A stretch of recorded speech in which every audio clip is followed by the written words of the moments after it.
ठीक है ना। अभी मैं एप्लीकेशन आपने बायोमेट्रिक तो नहीं दी है? नहीं आप पुलिस रिपोर्ट के जाएँ, उसके खिलाफ पुलिस कंप्लेंट करवाएं जी, जो कंप्लेंट कराई है, FIR हुई है लॉन्च, वो साथ लेके उसके साथ अपनी दरखास्त लगाएं कि मैंने ये लॉन्च की हुई है, मेरा बंदा गाड़ी है, उसके बेस के ऊपर हम आपकी फाइल इधर ब्लॉक करा देंगे।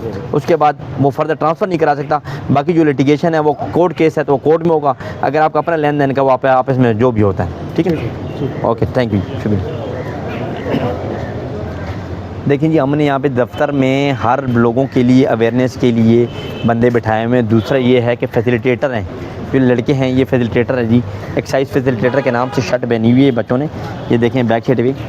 लेकिन ये अगर कोई मसला होता है, बाद में किसी को मसला मसाइल भी होता है तो हम लोग वो भी जो है ना, इनको जो है ना वो कहते हैं कि जी आप बनाएं, इनको फिल करें, फॉर्म फिल कर देते हैं। कोई मसला मसाइल हो, कोई परेशानी हो, किसी को समझ नहीं तो काउंटर भी हल किया जाता है। तो आपसे ये रिक्वेस्ट है कि आप जो है ना दोबारा एजेंटों के पास ना जाएं, मेहरबानी करें, आप सीधा डायरेक्टली ऑफिस में अप्रोच करें। कोई एक दफ़ा नहीं होगा, दोबारा आ जाएँ, दोबारा नहीं होगा, दोबारा कोई मतलब होगा, आप खुद सीख तो जाएंगे।